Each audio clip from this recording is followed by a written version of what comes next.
Good morning, YouTube. Sarah Winstead here, bikini athlete and coach for Pro Physique. And today I'm sitting outside different gym. I'm sitting outside a Lifetime Fitness in Alpharetta, about half an hour from my house. I'm going to be training this morning with one of my Pro Physique teammates, Salina. She is a future bikini competitor.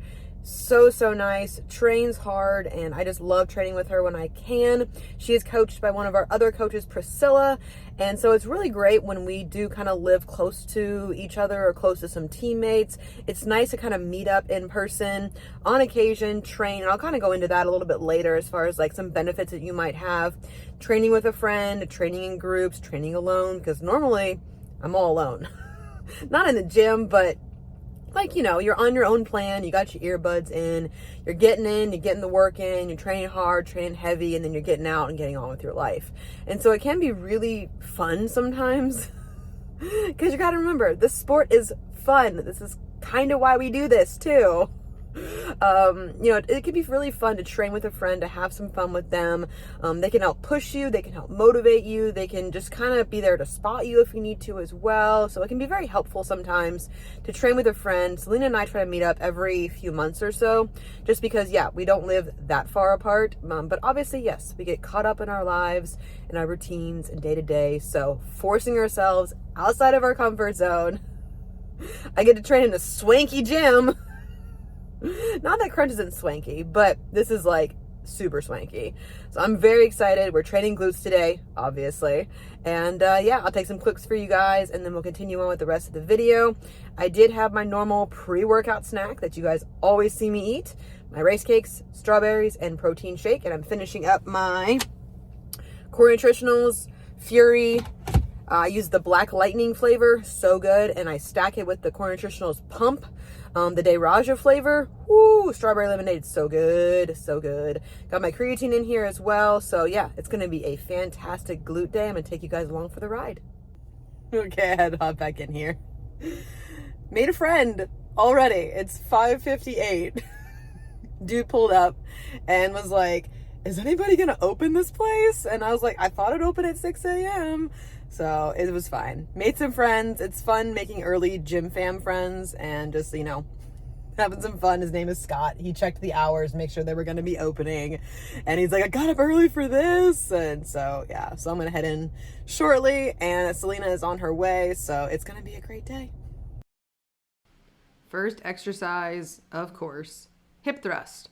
Great compound movement to start with. This is the booty builder that is at Lifetime. I've never done this machine before, but it was really good. As you can see, the range of motion here is absolutely excellent. Going pretty light for this kind of a set, but the engagement that I'm getting is amazing for the glutes. I really enjoyed this machine, really enjoyed the intensity that I could bring. And like I said, the range of motion I was feeling with the glutes themselves, it was very nice. I didn't even need my band to feel the upper glutes. We're making the face, we're training hard, all these things, kicking it off strong.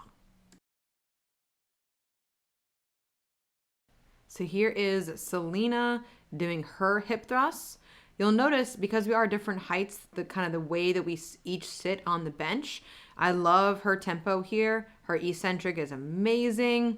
And she's already lost a good bit of weight for the stage already. She's looking to compete in the next, like, you know, late spring, early summer. And again, it's really cool to meet up with competitors and train together. And she was already feeling her glutes on this one. So that's a great win for me as her training partner. It was a great set. And this is a great one to kick things off for our workout today.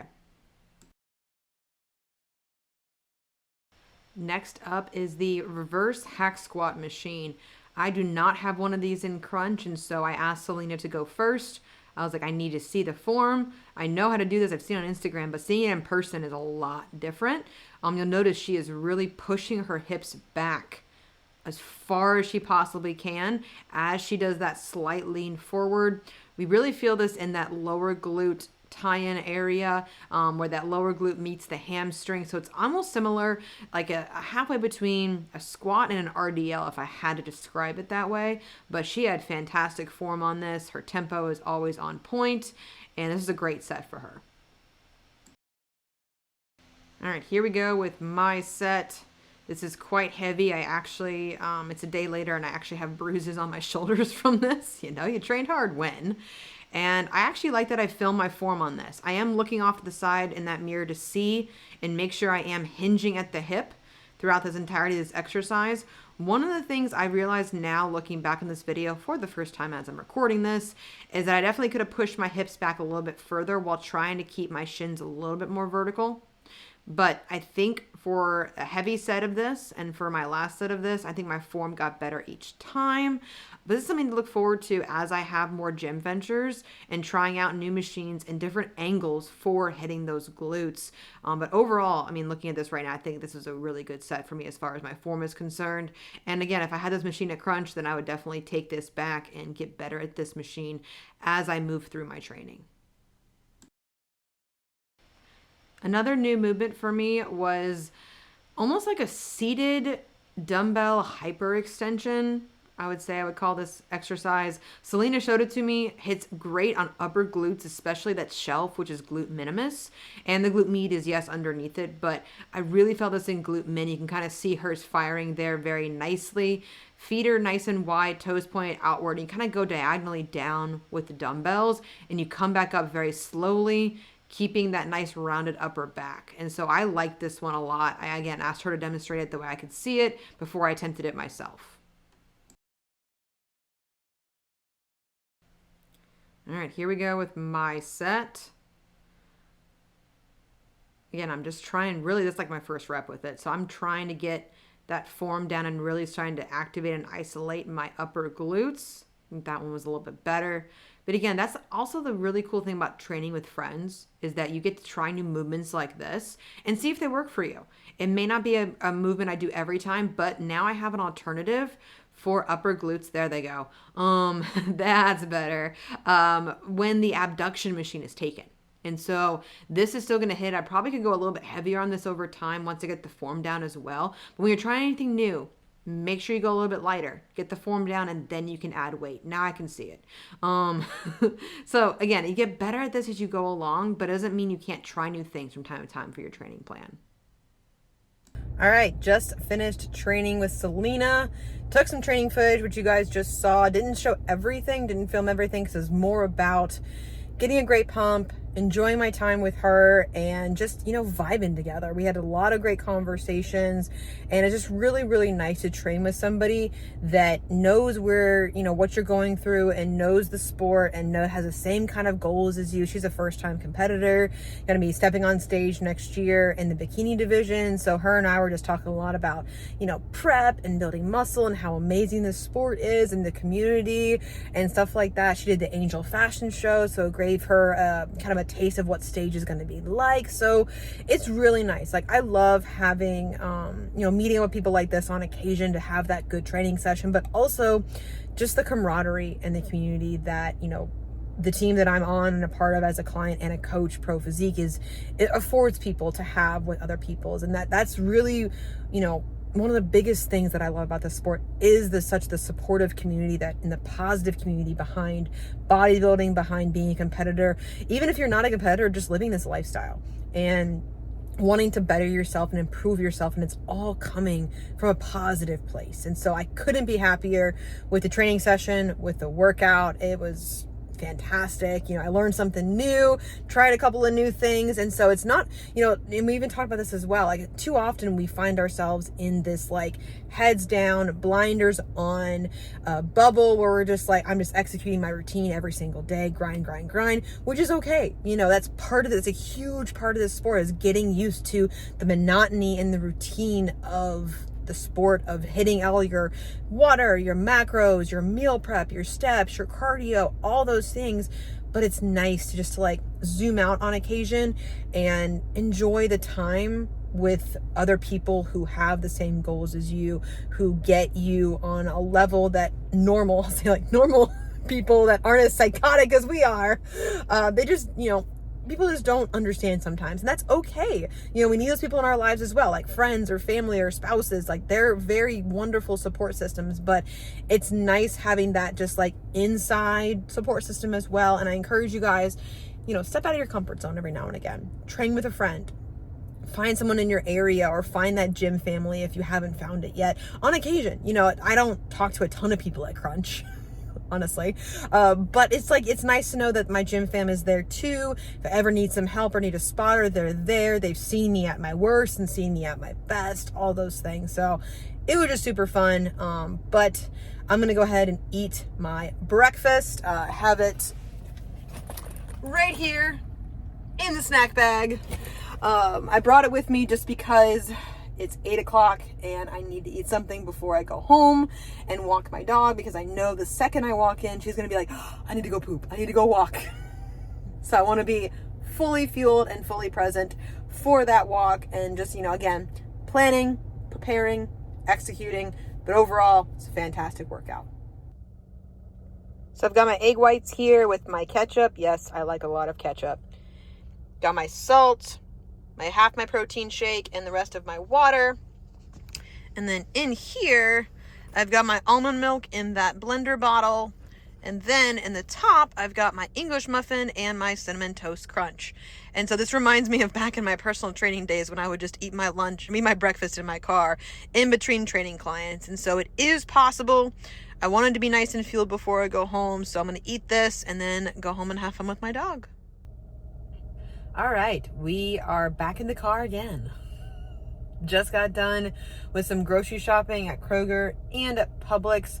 I don't typically like going this time of day. It's like 11:45 in the morning and everyone and their mother is here getting stuff for like New Year's Eve and everything. So I typically like going early in the morning, but being flexible with the weirdness of this week, the holiday, training with a friend, all those things, you'd be a little more flexible, and it still got done. I still got everything that I needed. It's nice feeling, honestly, I know you guys know this, like when you just like check everything off your list and you're just like, I'm set for a few days at least. So we're gonna head home and I will show you what I got at the grocery store, kind of like a mini grocery haul, and then we're gonna have some lunch, and then we might head over this afternoon to Daniel's mom's house to hang out with my brother-in-law and sister-in-law, Daniel's parents, and watching the Georgia game. Here is my grocery haul. So starting off with some turkey, egg whites, Greek yogurt, provolone cheese, moving into the giant box because it's an improvement season of cinnamon toast crunch, unsweetened vanilla almond milk. I love this taqueria salsa for my Mexican bowls. Oh, it's so good. Then back there, we've got, of course, the romaine hearts, my strawberries for pre-workout, lots of frozen vegetables here. I love this pepper trio. It's so nice because, again, it's all pre-cut. It saves chopping, it saves time. Never skimp on that kind of stuff. Dave's Killer Bread, my chocolate rice cakes, frozen strawberries, my sweet potato fries, and of course my Zevia that I love and still have one per day or so depending upon cravings and things like that. But just thought I'd show you guys my current grocery haul. This is not everything that I typically get at the grocery store, but this is a solid few days worth of stuff. So Definitely tell Loki was the first dog she ever met because it's like She's not afraid to play. she ain't afraid of shit. Oh, she got it! Oh, she got it again. Hello, friends. So it is New Year's Eve. It is Sunday, closing out 2023 with a great workout, with a great time with friends, with family, all those things that I just can be really grateful for, of kind of how I spent this lost week. It's what I call the week between Christmas and New Year's. It can be kind of like that post-Christmas fog. You're like, what do I do? Where do I go? The kids are out of school.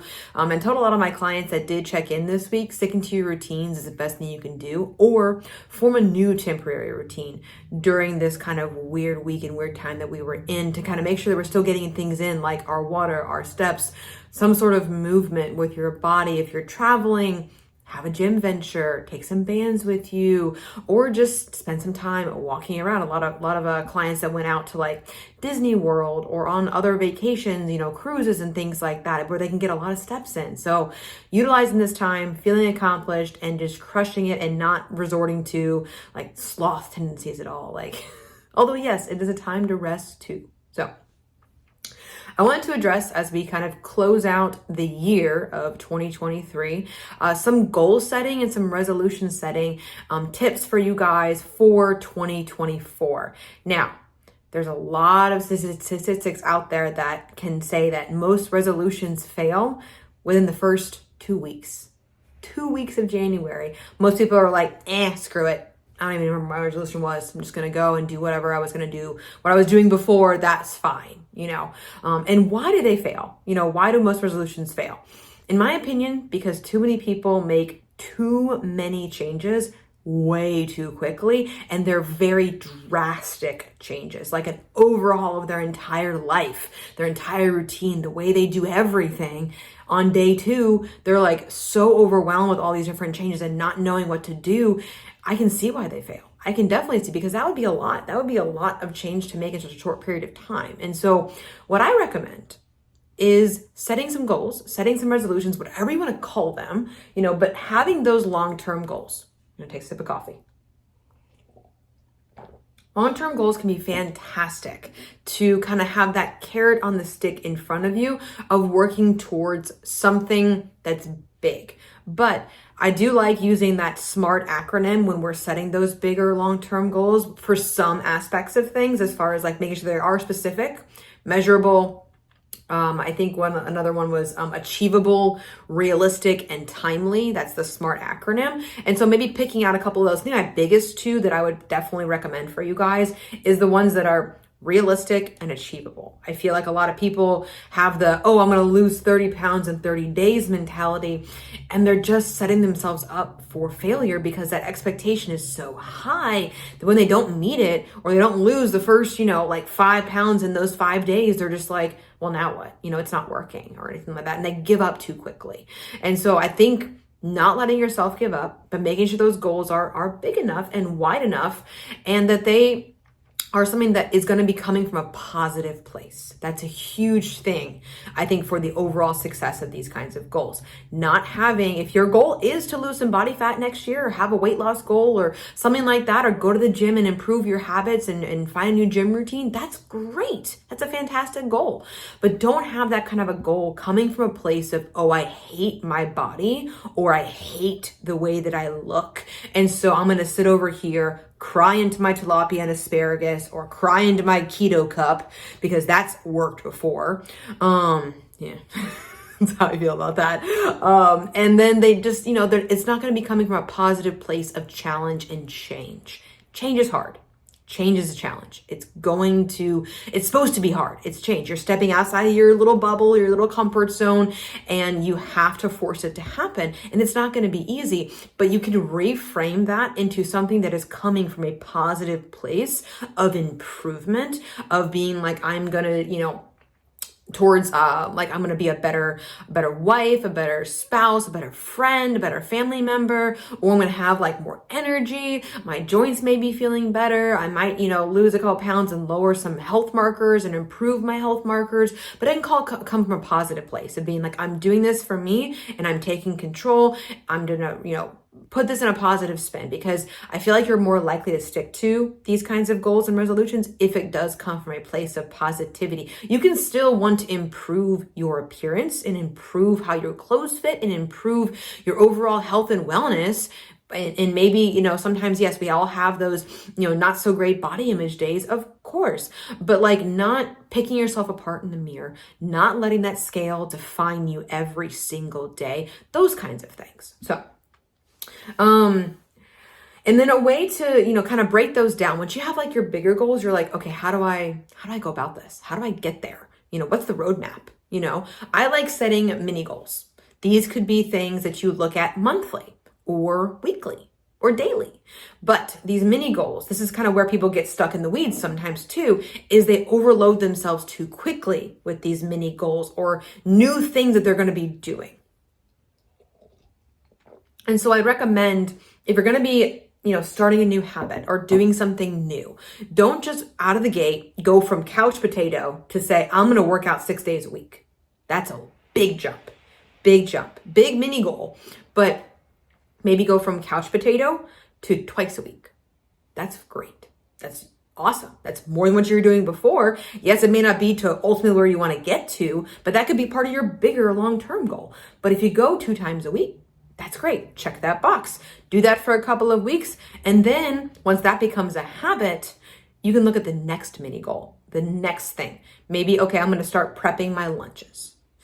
Great. Not saying I'm going to meal prep everything, but start with a simple, easy goal for yourself, a mini goal for yourself. Like this week, I'm going to prep my lunches. Or this week, I'm just going to prep some protein. Like you can even break it down smaller than that to make it so it's an easy goal that you can check the box. It's still different. It's still change. It's still challenging, but it's easier than going from 0 to 100. You know, I like going from 0 to 10, 10 to 20, 20 to 30. And then you look back and you're like, wow, look at how far I came.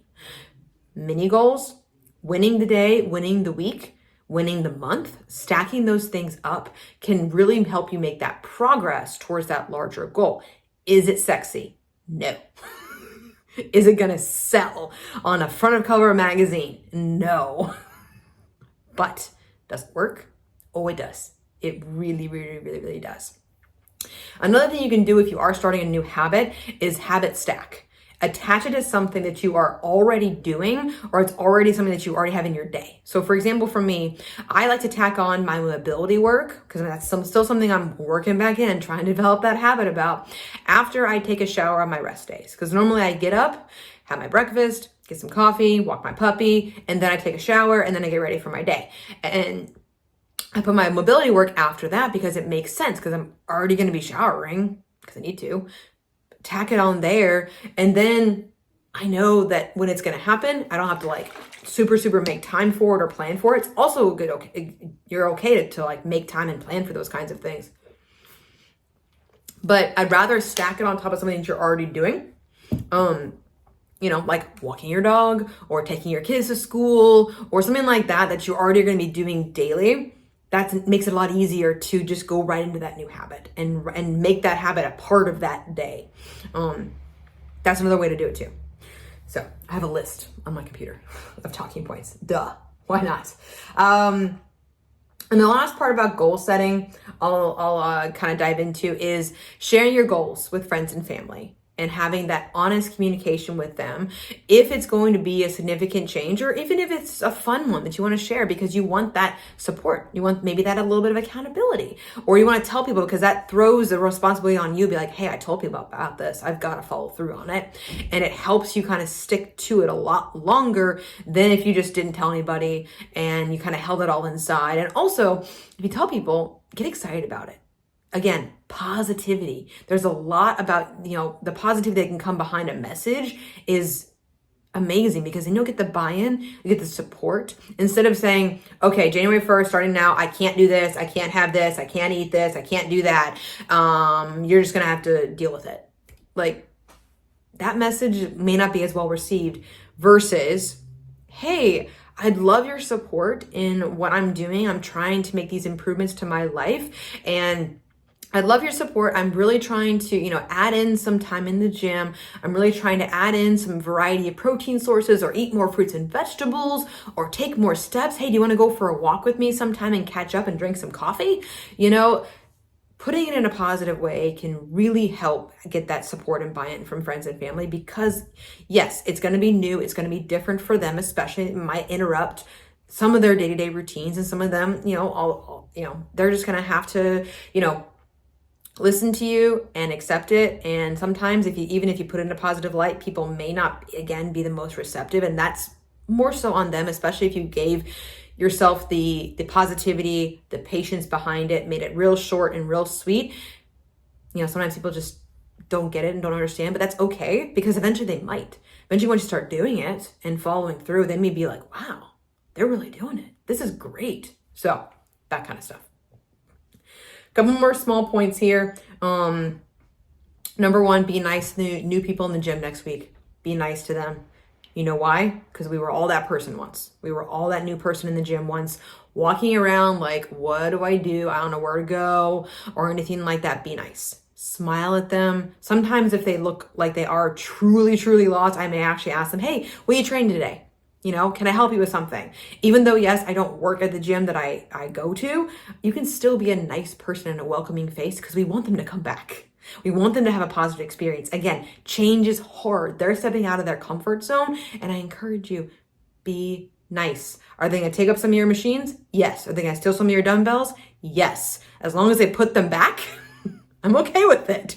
So that kind of stuff. Last point I will address right now.